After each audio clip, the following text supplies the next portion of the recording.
it going for Amanda. Absolutely. Amanda, that writer. Amazing work. Absolutely. That's amazing. That's wonderful. Wow. Okay. And folks, give it up to your awesome bartender, Jake, over there. Yeah. Holding it down over there, making sure we're well fed with our tonics and our potions. You know?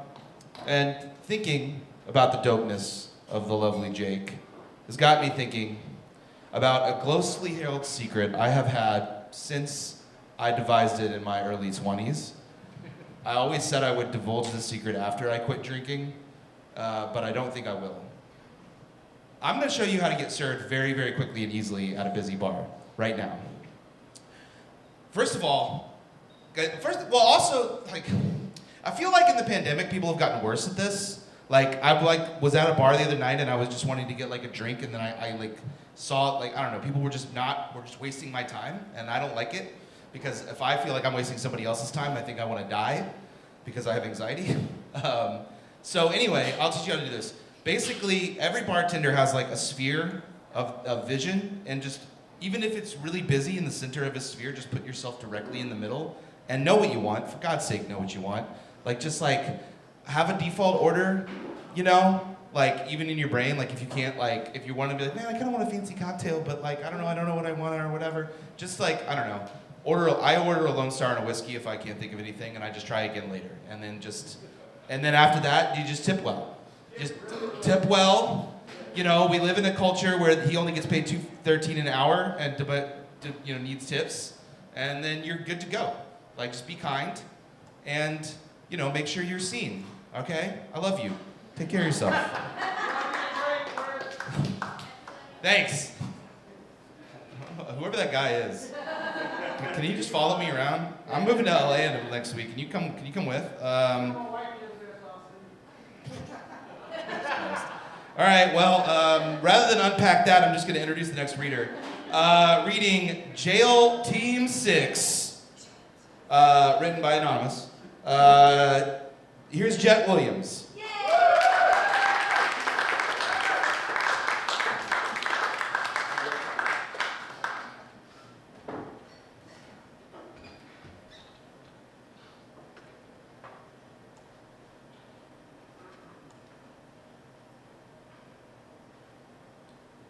Jail Team 6. When I was 25, I got arrested. What follows is a near accurate description of those events. It used to be the Capital City Church Home Senior Apartments, but I've always known it as an abandoned building that was one of the main stops on a tour of the region's urban explorations, aka breaking and entering and trespassing. What this really means is that it's been long used as a hub for graffiti and drinking, and I would wager drug use. I'll tell you later why I would win that wager. The only way into the building was to climb the rebar ladder drilled into the walls. 3 stories up with a strong swing of the leg over the final ledge, which always instilled a sense of fear in me. However, I valued exploration and leisure over fear, so I persisted. Once on the roof, you could find a hole that led to another ladder about 30 feet tall that would lead you into the building. Once inside, the place was yours. Not that you want to own it. We'd been into this place for many years and never saw anyone else or had any problems.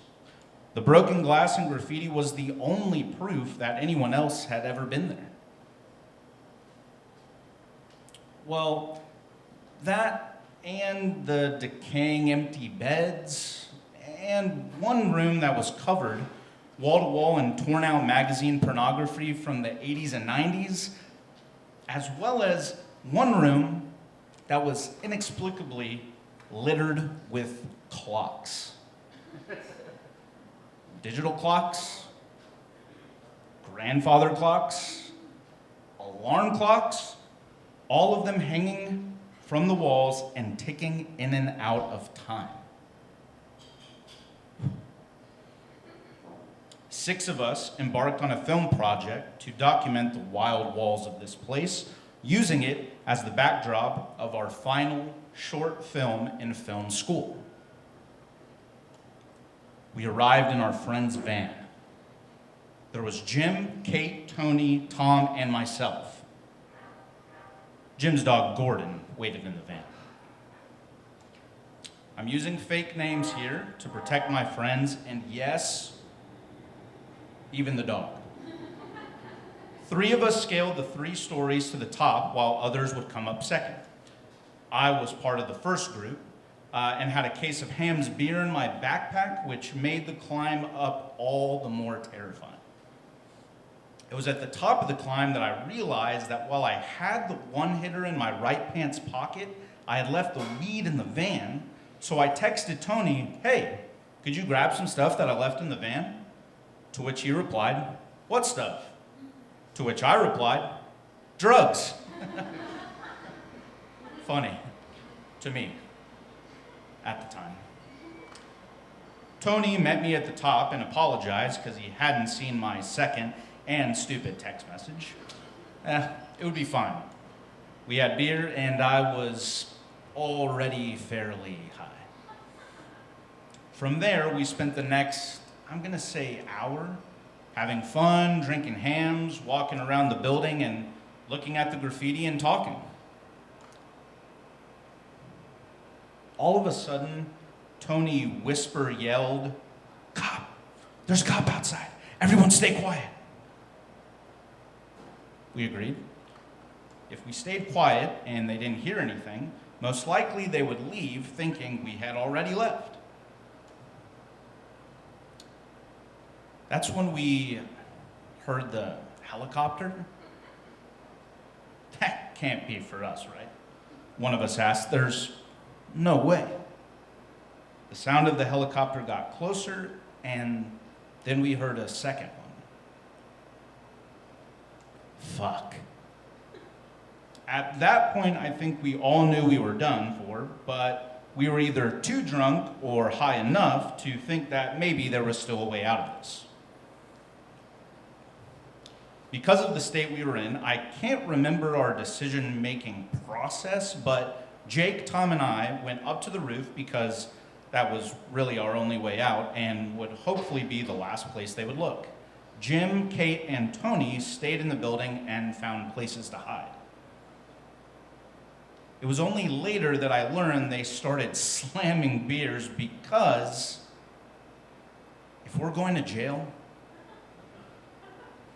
we're not going sober. Jim tossed what weed we had down an elevator shaft. R.I.P. Then the 3 of them had as many beers as their bellies could hold.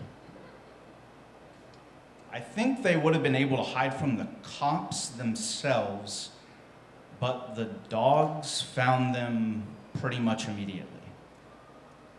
Meanwhile, on the roof, Tom and I had climbed up on top of a work shed and laid down while Jake scouted the perimeter of the roof to find out how much trouble we were in and find an alternate escape route. He came up empty on the escape route and ran over to us to let us know we were surrounded. By his count, there were 8 squad cars surrounding the building. It wasn't too much longer until I heard Jake whisper yell to us, "I need to get up, I need to get up." We reached down to lift him on top of the roof of the work shed. I felt the flashlight on my face before I heard it. "Hands in the air," they shouted at us. Now, I wanted to comply, but I had a weed pipe in my right pocket, so one hand shot up while the other emptied it from my pocket. Real smooth. They quickly overcame us, but couldn't handcuff us because we still had a 20-foot ladder to climb down. Being a bit drunk, we tried to calm the situation. "Beautiful night, officers. Shut the fuck up, they declined. Don't you dare run. Dude, you got us. Where would we even go? We're surrounded, I responded. Yeah. What seems to be the problem, officer? Jake asked. You're all going to jail for felony burglary, one of them said. Whoa, hold on. What for? What did we steal? Asbestos? Have you seen this place? Jake asked. Well, you're in a building you don't own, they replied. Yeah, that sounds suspiciously like trespassing to me, which is not a felony, I said. What are you, a fucking lawyer, they asked. No, but we didn't steal or break anything, so I just don't... I didn't get a chance to finish, which was probably for the best. Tom had some thoughts. I'm not going anywhere until you put those dogs back in the car, he said as plain and calm as ever. You got us. There's no need for dogs. I'm not going down until those dogs are gone, and you can't cuff us. They were pissed. Buddy was right. How would we climb down a vertical 20-foot ladder in handcuffs? So they obliged. It's about here that I feel I need to address something. I used to love telling this story, and I would tell it all the time. One time while telling this to a friend, I was made aware that the color of our skin was at play. So they didn't just shoot you, they asked.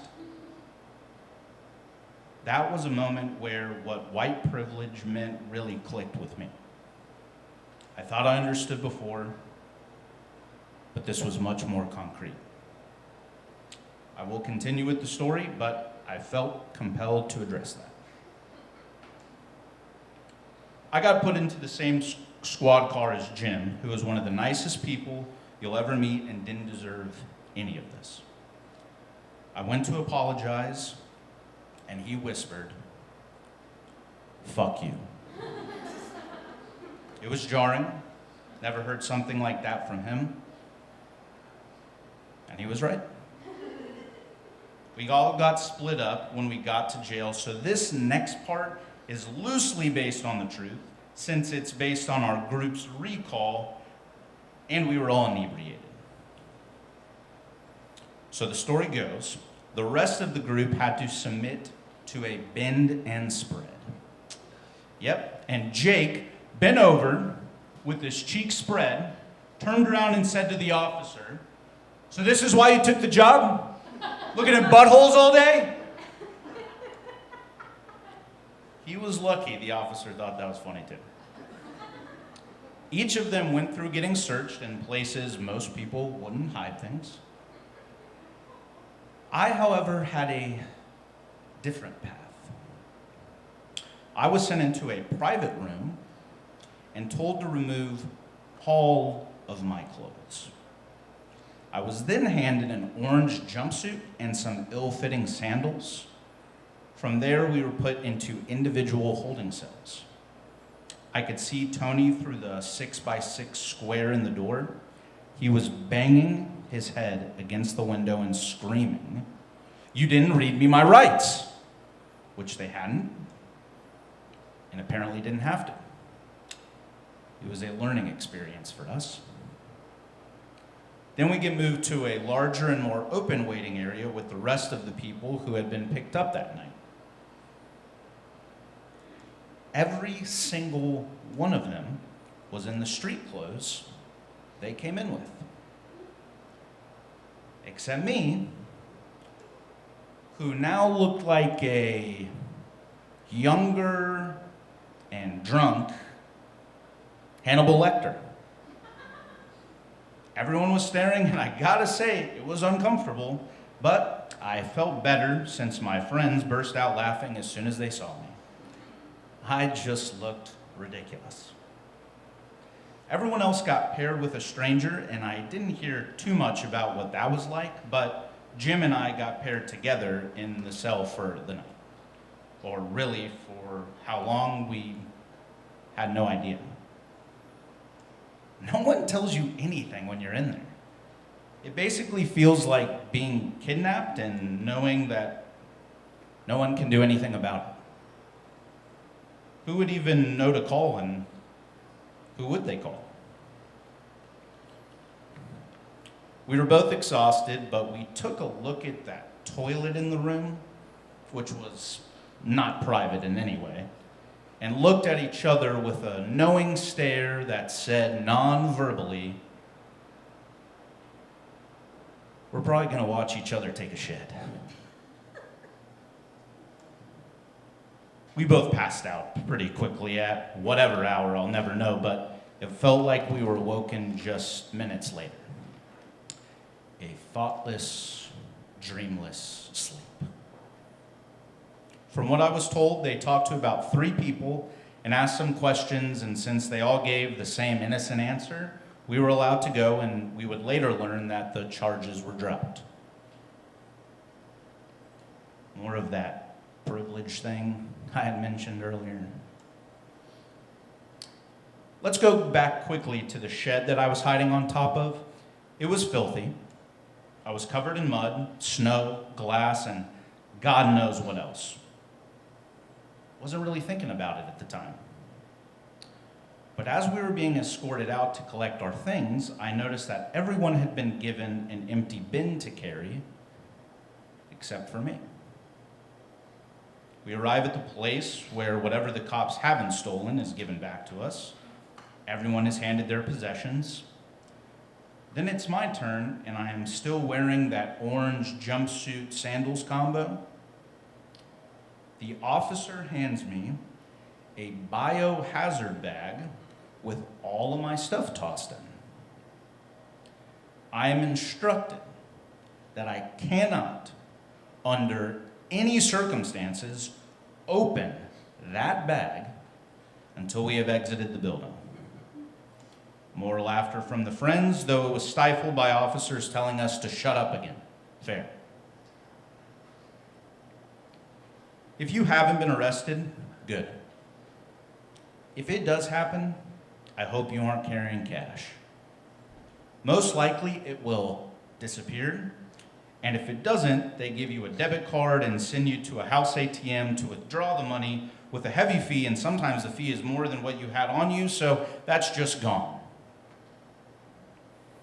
Well, that's my story of how I came to understand my white privilege. Ta-da.